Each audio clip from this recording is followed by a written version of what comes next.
লোকসভা নির্বাচন মিটতেই গত সোমবার নবান্নে একটি বৈঠক ডেকেছিলেন মুখ্যমন্ত্রী মমতা বন্দ্যোপাধ্যায়।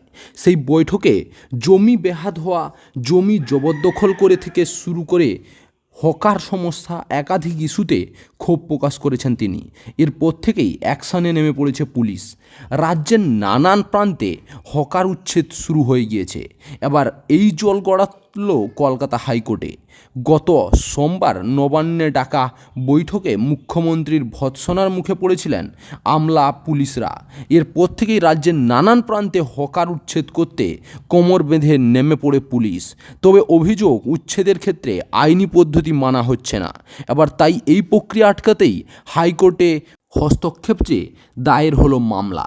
মামলাকারীরা জানাচ্ছেন, গত দুদিন ধরে হকার উচ্ছেদের নামে শহর কলকাতা সংলগ্ন অঞ্চলে পুলিশ যেভাবে জুলুম করছে সেটা রুখতেই এই মামলা করা হয়েছে।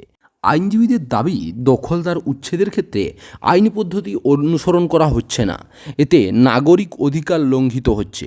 বিগত দুদিন ধরে পুলিশ নানান জায়গায় যেখানে হকারদের উপরে ঝাঁপিয়ে পড়ছে, যেমনভাবে মারধর করা হচ্ছে, তাতে কে বৈধ আর কে অবৈধ সেটা দেখা হচ্ছে না। এই মন্তব্যের পাল্টা হাইকোর্টে বিচারপতি অমৃতা সিনহা বলেন, এই ঘটনা কোনো একটি নির্দিষ্ট জায়গার নয়, সেই কারণে এই মামলা জনস্বার্থ মামলা হিসেবে দায়ের করা উচিত।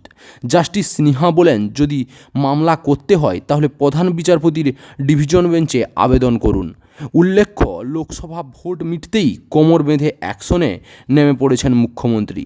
কখনো জমি জবরদখল, হকার সমস্যা নিয়ে সরব হচ্ছেন তিনি, কখনো আবার বেহাল পুরো পরিষেবা নিয়ে ক্ষোভ প্রকাশ করছেন। গত সোমবার মুখ্যমন্ত্রীর ভৎসনার পর রাজ্যের নানান প্রান্তে হকার উচ্ছেদ শুরু হয়েছে।